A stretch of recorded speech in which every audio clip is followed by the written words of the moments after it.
여러분 반갑습니다. 저는 법인 회생 및 파산 실무를 담당하고 있는 오혜영 교수입니다. 이 과정은 회생 절차 및 파산 절차 중에서도 특히 법인에 대한 회생과 파산에 관한 실무 지식을 습득하는 과정이 되겠습니다. 저는 서울중앙지방법원, 지금은 이제 서울회생법원이죠. 거기에서 관리인으로 선임되어서 활동한 바 있고요. 또 인천지방법원에서 감사로 선임되어서 회생회사 몇 군데 감사로서 역할을 한 바 있습니다. 저희 그러한 경험과 실무 지식을 여러분에게 전부 드릴 테니까 중도에 포기하지 마시고 끝까지 수강하시면 아마 여러분들도 전문가가 되어서 법인 회생, 파산 사건을 아마 자신 있게 수임할 수 있으시겠습니다. 그러면 회생 절차가 뭔지 한번 살펴보도록 하겠습니다. 회생 절차 개요에 대해서 살펴보도록 하겠습니다. 학습 목차는 회생 절차의 의, 회생 절차가 무엇인가, 그리고 채무자 회생법의 체계, 그리고 회생 절차의 과정, 그리고 회생 절차 전체 소요 기간, 그리고 회생 절차의 흐름도 여기에 대해서 개괄적으로 살펴보도록 하겠습니다. 회생 절차의 의, 즉 회생 절차란 무엇인가? 모든 법률이 마찬가지겠습니다만은 그 법의 제1조에는 목적이 규정이 되어 있는데요. 이 목적을 보시면은 전체의 입법 취지라든지 의의를 알 수가 있겠습니다. 채무자 회생법이라고 되어 있는데요. 실제로는 채무자 회생 및 파산에 관한 법률이 정식 명칭이 되겠습니다. 그래서 줄여서 그냥 채무자 회생법 이렇게 하고 있습니다. 한번 읽어보겠습니다. 이 법은 재정적 어려움으로 인하여 파탄의 직면에 있는 채무자에 대하여 채권자, 주주, 지분권자 등 이해관계의 법률관계를 조정하여 채무자 또는 그 사업의 효율적인 회생을 도모한다. 이렇게 되어 있습니다. 그죠? 여기까지가 회생이 되겠고, 또 회생이 어려운 채무자에 대해서는 어떻게 하느냐? 채무자의 재산을 공정하게 환가한다. 가치로 환산한다. 즉 채무자의 재산을 처분하여서 현금화하겠죠. 그래서 현금이 생기면 배당하는 것을 목적으로 한다. 이렇게 되어 있습니다. 여기서 우리가 주목해야 될 것은요. 재정적 어려움이라는 이 단어에 좀 주목해야 됩니다. 재정적 어려움으로 인하여 파탄에, 완전한 파탄은 아니지만 파탄의 직면에 있는 채무자다. 그러니까 이런 채무자만이 회생을 신청할 수 있는 겁니다. 근데 이제 어떤 사람들은 재정적 어려움인지 재정적 어려움이 아닌, 예를 들어서 뭐 경제적 어려움 이런 게 있을 수 있어요. 그래서 경제적 어려움에 처해 있고 파탄에 완전 들어가 있는데 이런 채무자를 수임해 가지고 회생 신청을 한다. 몇 달 동안 고생해 가지고. 그러면 법원에서도 기각될 뿐더러 고객에게도 신뢰성을 상실하게 되겠죠. 그래서 재정적 어려움이 어떤 것인지는 다음 페이지에서 제가 설명을 드리고요. 그래서 이해관계인이라는 것은 주로 채권 채무 관계가 많은 채권자가 가장 큰 이해관계가 됩니다. 물론 이제 주주 지분권자는 주로 출자를 한 사람이고, 또 이 외에도 뭐 근로자도 있을 수 있겠죠. 근로자를 뭐 채권자라 그러지는 않습니다만은 임금 채권. 그러나 임금 채권을 갖고 있을 때는 임금 채권자가 될 수 있는데 일반적으로 근로자라 그러잖아요. 노동조합도 되고. 그래서 이러한 이해관계인의 법률 관계를 조정한다 그랬는데 실제로는 법원의 관할 하에 집단적으로 조정한다. 이게 중요한 거죠. 즉 또는 통합조정이다. 이런 말도 쓰는데 통합하여 조정한다. 즉 일반적으로 워크아웃을 한다든지 사적 화해를 한다. 이러면은 모든 채권자에게 다 돌아가면서 이 합의를 유도해야 됩니다. 그러면 어떤 사람은 100% 달라, 어떤 사람은 80% 달라. 이렇게 굉장히 힘들겠죠. 안 되겠죠. 그래서 채무자 회생법은 특별법입니다. 그리고 절차법입니다. 그래서 일정 조를 분류해 가지고 회생 채권이라든지 담보권자라든지 이렇게 분류를 해서 일정 비율 이상 가결되면은 인가해 주는 그런 제도거든요. 그래서 법원의 관리하에 집단적으로 조정한다. 이것이 가장 특징이 되겠습니다. 네.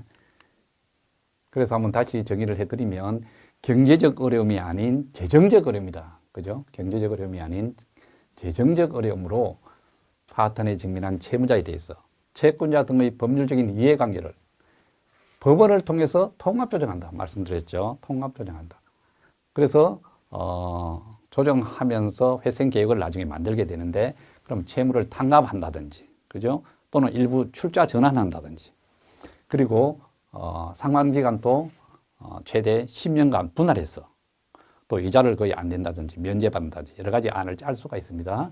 상환유예해서 10년간 사업을 계속하면서 분할 변제하는 것이니까 계속 회생이 되는 거죠. 계속 기업을 유지하는 거죠. 그죠? 이것이 회생 절차의 주요 개념이 되겠습니다. 이때 보통 또 묻습니다. 상담을 하다 보면은 대표이사나 주로 이제 뭐 소유권을 갖고 있는 사람들이 대표이사가 많은데 이런 사람들이 이제 그러면 회생 절차를 신청하면 저는 그럼 경영에서 물러나야 됩니까? 이렇게 묻는 경우가 있어요. 과거에 회사 정리절차법이라고 있었습니다. 소위 말하는 법정관리. 그때는 법정관리를 신청하게 되면은 기존 주주에게 모든 주식을 포기하게 해가지고 경영권을 상실시키는 그런 제도가 있었어요. 그런데 지금은 그렇게 되면 이제 회생을 신청하지 않을 거 아닙니까? 어차피 나의 소유권이 없어지는데. 그래서 지금은 뭡니까? 거의 특별한 사정이 없는 한 그 회사의 파탄의 어떤 직접적인 원인을 제공하지 않는 소유주 또는 뭐 출자자 이런 경우에는 기존의 경영권을 그대로 유지시켜 주면서 진행합니다. 그래서 영어로 말하면 debtor in possession이랍니다. 소유를 계승하고 있는 채무자, 즉 그 채무자, 그 소유권을 갖고 있는 뭐 대주주라든지 이런 분들이 계속 경영권을 갖고 있으면서 사업을 하면서 분할 변제한다. 이렇게 되겠습니다. 그러면 아까 제가 말씀드린 것 중에 재정적 파탄이다. 그러면 선생님 재정적 파탄인지 아닌지 어떻게 압니까? 제가 그래서 간단하게 이 표를 하나 만들어 놨습니다. 이 표에 여러분들이 집어넣으면 되는데 선생님 저는 뭐 법대 출신이라서 이거 회계는 전혀 모릅니다. 이렇게 또 이야기하는 사람이 있어요. 전혀 신경 쓰실 필요가 없어요. 왜? 상담을 받게 되면은 재무제표라는 게 있습니다. 재무제표. 또는 뭐 세무신고서, 세무조정신고서가 있어요. 이런 서류를 갖고 오라고 그러면 그 속에는 재무제표 중에 손익계산서라는 게 하나 있습니다. 손익계산서. 그러면 손익계산서는 뭐냐? 손실과 이익을 계산해서 하나의 표로 나타낸 표예요. 그럼 손익계산서를 보면서 제가 미리 만들어둔 이 매출액, 매출원가, 관리비 이런 항목들이 다 이 손익계산서 속에 표시되어 있습니다. 그러니까 여러분들은 새로 계산할 필요 없이 이 항목을 찾아가지고 집어넣어 보세요. 제가 케이스 1, 케이스 2, 케이스 3 이 4개를 만든 것은 이런 기업도 있고 이런 기업도 있고 이런 기업도 있다. 4가지 형태의 기업이 있다고 봤을 때 상담했는데 4가지 경우가 있었단 말이에요. 그러면 손익계산서를 보고 매출액, 제일 처음에 매출액이 표시되어 있습니다. 금액이. 그 금액을 매출액에다 집어넣으라는 거죠. 매출액에다가. 그러면은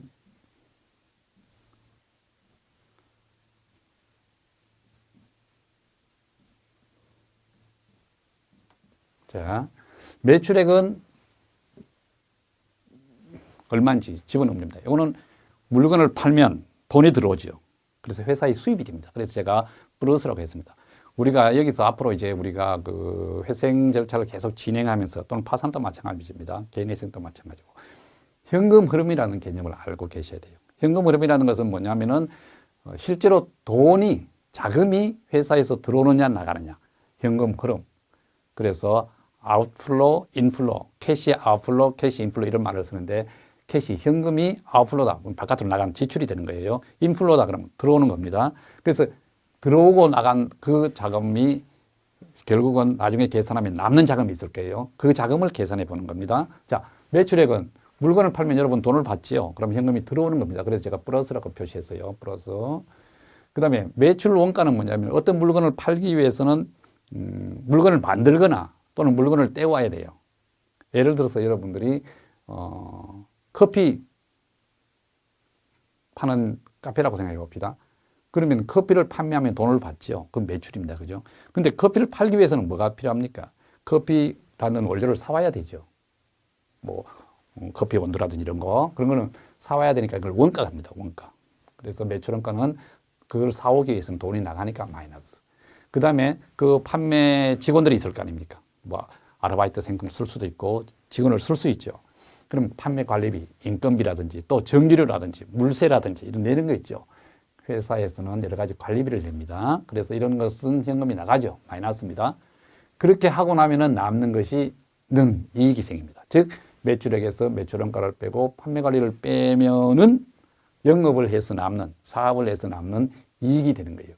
100에서 80을 빼고 또 10억을 빼면은 나머지가 10억이, 억이라고 봤을 때 10억이 남게 되는 거예요. 마찬가지 두 번, 세 번 케이스. 여기는 거의 본전이에요. 남는 게 없어요. 여기는 오히려 적자예요. 여기는 더 적자예요. 자, 그러면 현금 흐름을 계산해 와야 돼요. 여기서는 회계적으로는 이렇게 나와 있습니다. 여기까지는 표가 다 나와 있습니다. 표가 나와 있습니다. 이것도 손익계산서에 나와 있습니다. 그러면 이익이 나면 세금을 내야 돼요. 제가 여기서는 법인세 20%를 생각하고 2억을 뺐습니다. 꼭 20% 다 낼 필요는 없습니다. 과거에 뭐 적자가 있다면 조정해서 어쨌든 세금을 내게 되는데요. 어쨌든 2억 20% 정도 낸다. 소득이 없으니까 세금을 안 낼 거 아닙니까? 여기도 적자니까 안 내겠죠. 그러면은 세금을 낸 후에 8원이 되겠죠. 8원. 그죠? 이거 빼고 나면 8원이 되겠죠. 8억이 되겠죠. 8억. 그런데 중요시 해야 될 것이 감가상각비라는 게 하나 있습니다. 감가상각비가 뭡니까? 회계학을 안 배웠기 때문에 저는 모릅니다. 그러면 감가상각비라는 항목만 찾으면 됩니다. 손익계산서에 쭉 찾아보면 요 판매관리비라는 밑에 소항목들로 뭐 인건비, 급료, 전기세 뭐 쭉 나오면서 감가상각비 하는 항목이 있어요. 그럼 그 감가상각비를 여기다 다시 기입을 하면 됩니다. 쉽죠? 그냥 항목 찾아서 넣으면 돼요. 감가상각비에 대해서는 나중에 시간이 나면 다시 설명드리겠습니다. 여기서 설명하면 너무 길어지고요. 자, 그래서 감가상각비는 B라고 되어 있는 비용처럼 보이지만 실제로는 외부에 나가는 게 아닙니다. 전기세, 한전에다 전기 냅니다. 수도세, 그러면 상수도 사무소에 냅니다. 급료 직원들에게 줍니다. 감가상각비 이거는 비용이지만 비용으로 처리는 되지만 누구에게 주는 게 아니에요. 회사 내에 유보되기 때문에 플러스를 해준다. 그래서 이걸 다 더하면 전체 현금 흐름이 나온다는 거죠. 현금 흐름이. 자, 그러면 여기는 연간 15억이 남았어요. 여기는 7억이 남았어요. 여기는 2억이 남았어요. 여기는 남는 돈이 없습니다. 자, 그러면 우리가 상식적으로 회생을 신청해서 채무가 보통 이제 자산보다 많기 때문에 회생을 들어가지 않습니까? 그럼 순자산액 정도까지 우리가 보통 채무를 조정해서 이제 만들어 줍시다. 그러면 채무가 탕감이 되었어요. 100억이 채무가 뭐 50억이 되든 30억이 되든 70억이 되든 조정이 될 거 아닙니까? 이렇게 조정된 채무를 10년간 분할해서 상환을 해야 되죠. 사업하면서. 이거는 연간 15억을 상환할 수 있어요. 7억을 상환할 수 있어요. 2억을 상환할 수 있어요. 상환할 수 있습니까? 아무리 채무를 조정해서 탕감해줘도 상환할 자금이 없죠. 그러면 이것은 회생 넣어봐야 안 된다는 거죠. 어떤 사람은 이런 것을 수임해가지고 한 달, 두 달 동안 고생해가지고 법원에 넣습니다. 기각 나갑니다. 그럼 안 되겠죠. 그러면 나는 뭐 착수금 받기 위해서 했다. 이건 안 되잖아요. 고객들에게 신뢰성이 있는데 될 것을 받아야 된다. 자, 그러면 이 세 개는 재정적 어려움이고 이것은 아예 경제적 파탄이에요. 경제성 자체가 없다는 거죠. 재정이라는 것은 자금적으로는 좀 이렇게 부족하고 뭐 하지만 사업성은 있다는 거고 경제적이라는 것은 경제적 파탄이라는 것은 사업성 자체가 없다. 이런 뜻이 되겠습니다. 그래서 이런 경우에 이제 어느 회사가 더 빨리 될 거냐. 이런 건 바로 채권 동의를 얻을 수 있고 이런 것은 채권자 동의가 좀 어렵겠죠. 그죠? 이런 정도의 차이는 있지만 어쨌든 재정적 어려움이 있냐 아니냐는 여러분들 아실 수 있겠고 자, 그러면 우리가 회생이든 파산이든 가장 근간되는 법률은 뭐냐? 채무자 회생 및 파산에 관한 법률입니다. 그죠? 전에 여러 가지 세 개가 법이 있었는데 합쳐졌어요. 그래서 2006년 4월 1일부터 시행되었는데 1편은 총칙이고 2편은 우리가 말하는 회생 절차, 일반 회생 절차가 되겠습니다. 법인 회생 절차, 이게 해당되겠죠. 그 다음에 파산, 개인 및 법인. 그리고 회생에서는 개인 회생 절차는 여기에 해당되겠습니다. 아시다시피 5억 이하, 5억 이하 채무, 또 신용이 아닌 담보 채무라면은 10억 이하. 그죠? 10억 이하.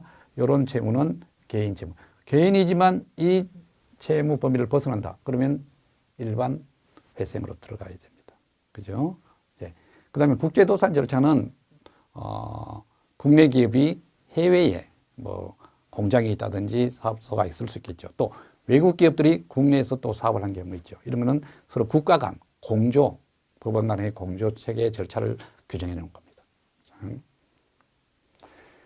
우리가 전체 과정을 한번 살펴봅시다. 회생 절차를 보통 신청하면 언제 몇 년 걸립니까? 이런 이야기를 많이 해요. 수강생들이. 자, 우리가 이제 상담을 받았어요. 상담을 받으면 아까처럼 재무제표를 직무하고 각종 서류를 받으면서 분석을 해서 아까처럼 재정적 파탄 정도 이르렀다. 이건 충분히 신청 가능하겠다. 판단이 되면 여러 가지 서류를 받을 거 아닙니까? 그럼 보통 빠르면 2주도 여러분들이 다 작성하겠지만 한 달 정도 생각하고 회생 절차 개시 신청서를 작성하는 겁니다. 개시 신청서를 작성하는데 그 과정은 또 우리 별도의 교육 과정에서 배우시게 되겠습니다. 자, 그러면 신청서를 작성했으면 이제 법원에다가 접수를 시켜야 되겠죠. 그게 개시 신청을 하는 겁니다.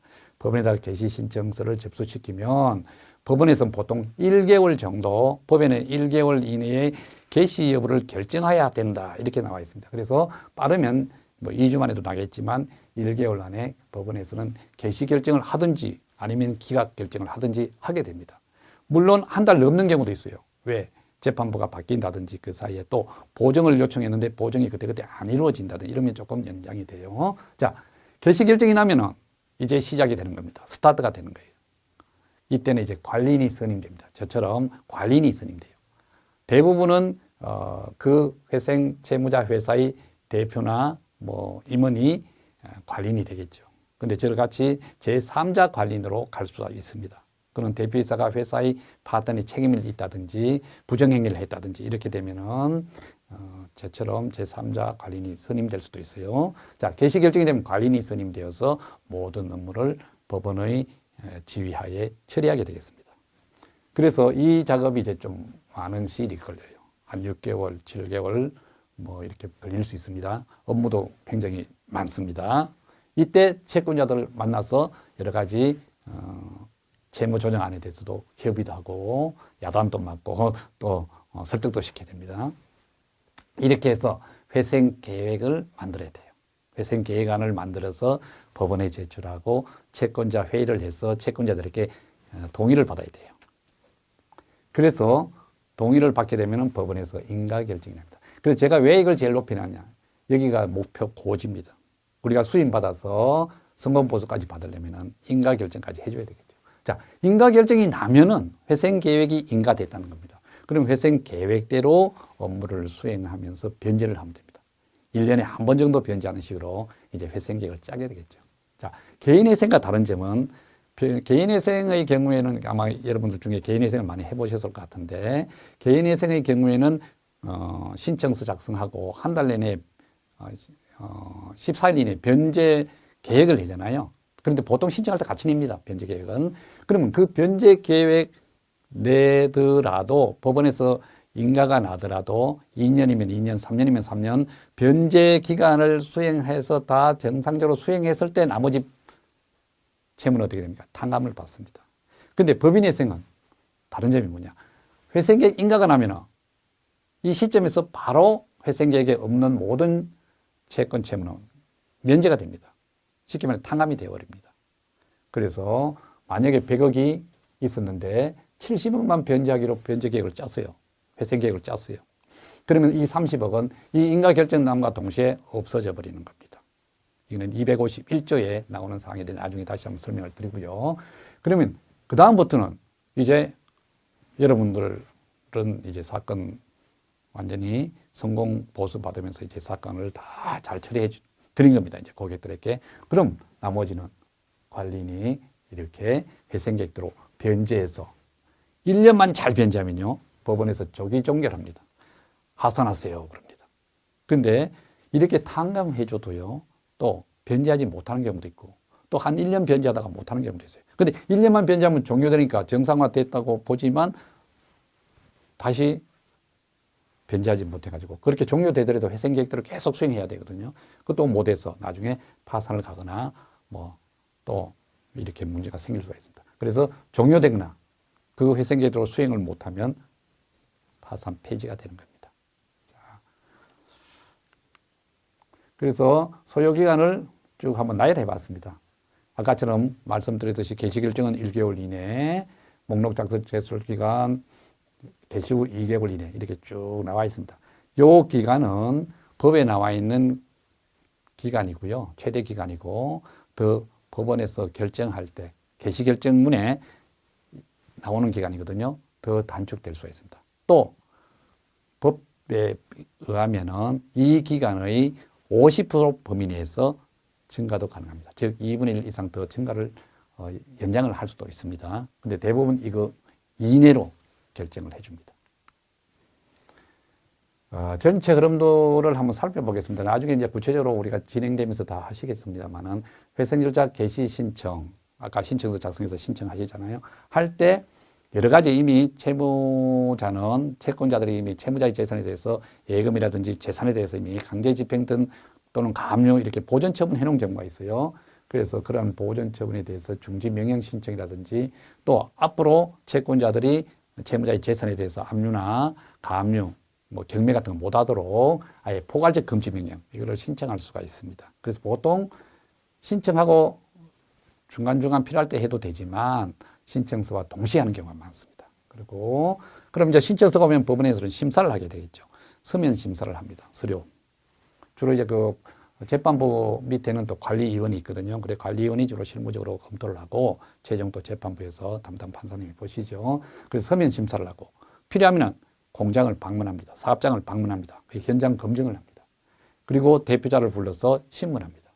신문사항을 미리 배포해 줍니다. 한 150개, 200개 문항 이렇게 막 될 수 있습니다. 그 다음에 심사를 한 후에 아까처럼 요건이 맞지 않다든지 여러 가지 비용을 뭐 납부하지 않았다든지 이렇게 해서 기각하는 경우가 있고요. 기각되면은 이제 진행이 안 되는 거죠. 그때는 파산을 선고할 수도 있고 선고하지 아니할 수도 있습니다. 그래서 제가 임의적 파산이라고 했고요. 자, 회생절차 개시 결정을 그러면 기각이 안 되면 이제 인용 결정을 해줄 거 아닙니까? 채무자에 대해서 회생절차를 개시한다라는 결정문을 줄 수가 있어요. 그러면은 개시 결정이 나면은 관리인을 선임합니다. 아까 제가 그랬죠. 관리인을 선임합니다. 회계법인인 조사위원을 선임합니다. 그죠? 그래서 관리는 또 언제까지 채권자 목록을 제출하라. 채권자들은 채권을 신고하라. 조사위원은 채권 조사하고 관리인도 조사하라. 뭐 이런 거. 관리인이 채권 조사해서 시부인표를 작성해 제출해야 됩니다. 그 다음에 회생계획안 제출. 이런 것들이 개시 결정문에 나와 있습니다.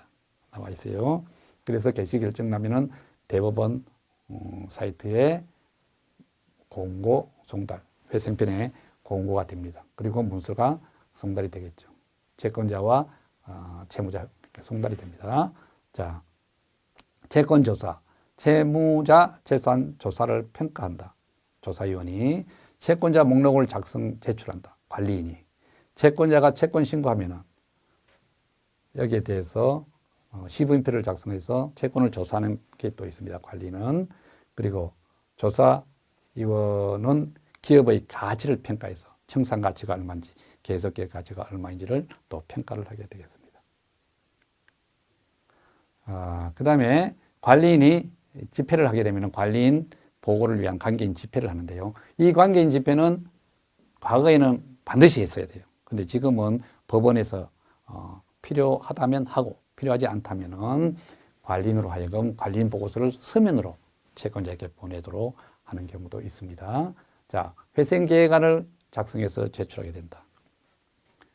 신청에 의한 폐지, 회생계획 인가전 폐지, 임의적 파산성으로 되어 있는데 관리인은 회생계획안을 이제 작성해서 법원에 제출하게 됩니다. 채권자도 작성해서 제출할 수 있습니다.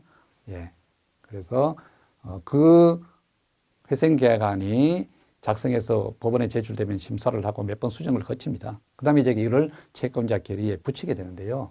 채권자 결의에 붙이기 전에 채무자가 신청을 해서 나 이거 회생 안 해도 채권 다 변제할 수 있습니다.